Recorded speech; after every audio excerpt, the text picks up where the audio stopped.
श्रीमती के Patel girls high school Chanasma मनोविज्ञान प्रथम परीक्षा माटे 1 गुणना प्रश्नों सेक्शन बी प्रकरण 1 થી 5।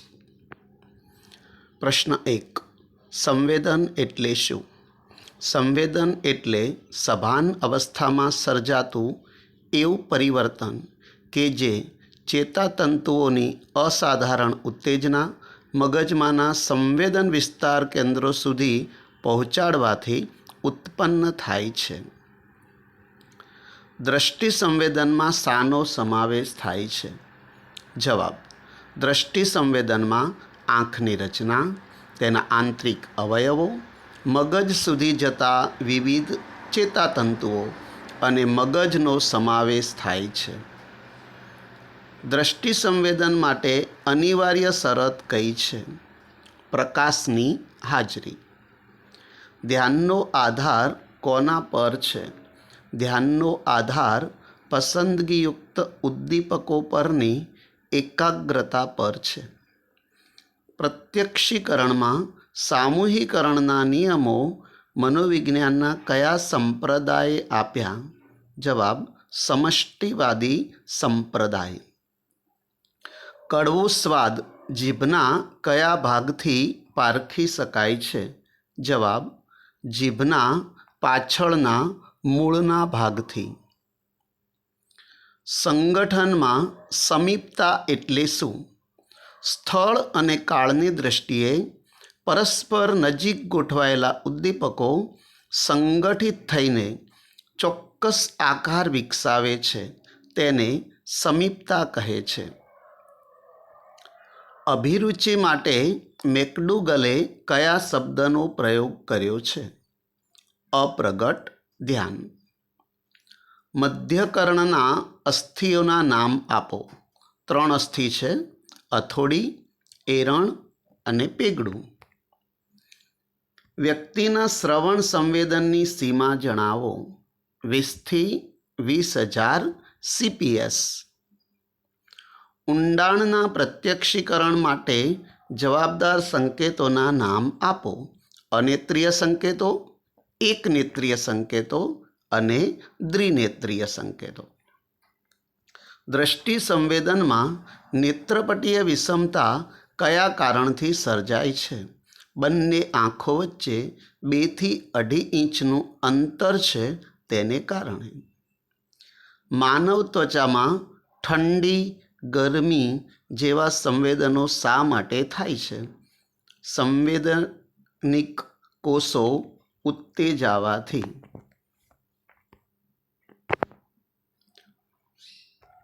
पूरकता एटले शुं?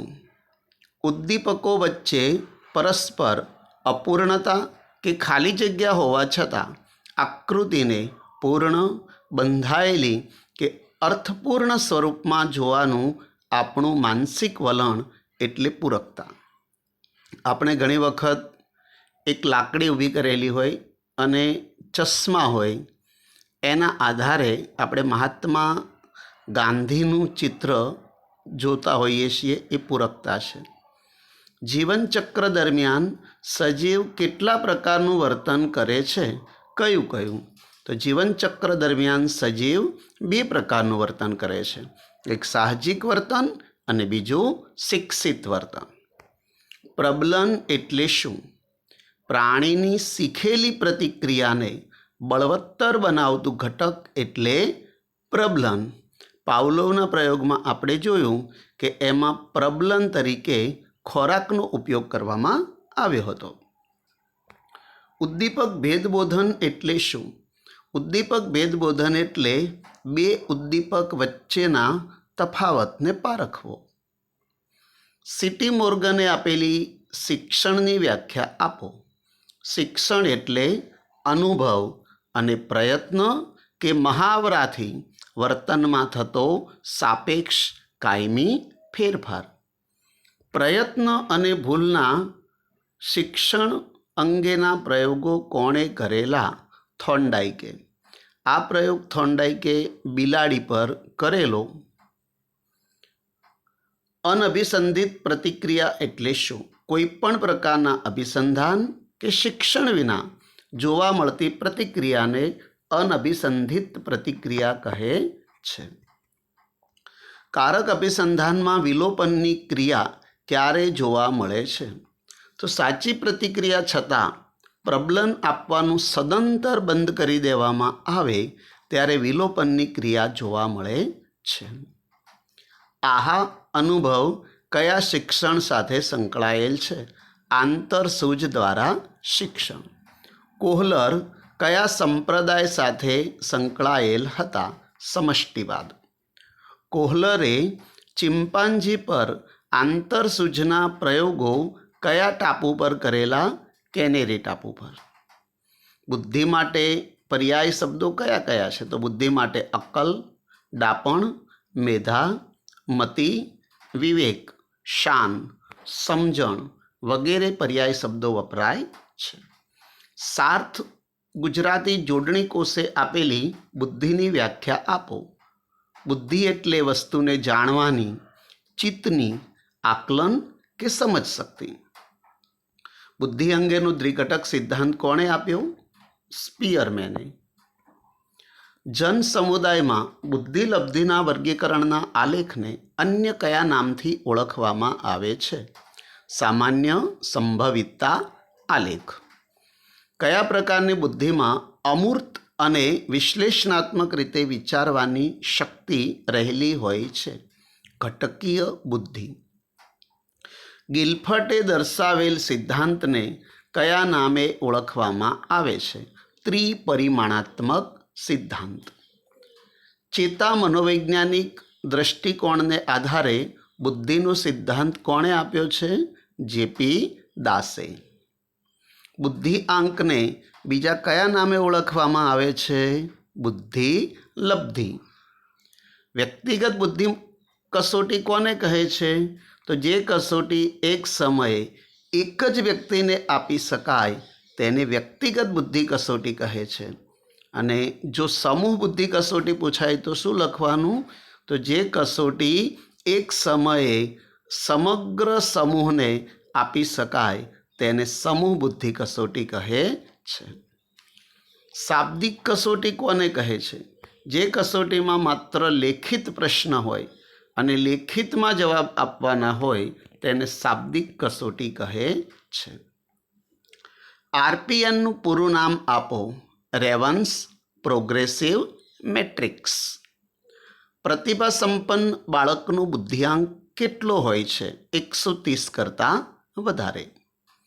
સામાજિકીકરણ એ શાની પ્રક્રિયા છે? તો સામાજિકીકરણ એ સામાજિક રીત રિવાજો, મૂલ્યો, ધોરણો, રહેણીકરણી, વિચારસરણી વગેરેને આત્મસાત કરવાની પ્રક્રિયા છે.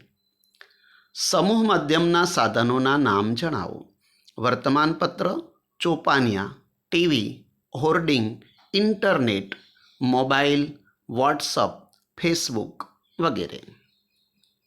બી કુપ્પુસ્વામીએ આપેલી મનોવલણની વ્યાખ્યા આપો.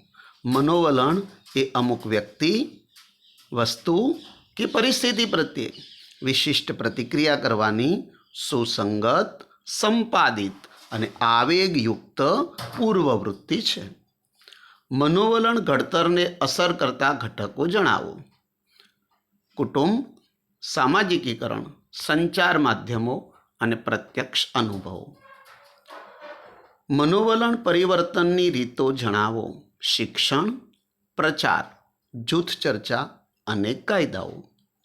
મનોવલણ પરિવર્તનના અવરોધકો જણાવો. મનોવલણની પ્રબળતા, મનોવલણની જટિલતા, મનોવલણની અગત્યતા, મનોવલણના આંતરસંબંધ અને મનોવલણની ઉપયોગિતા.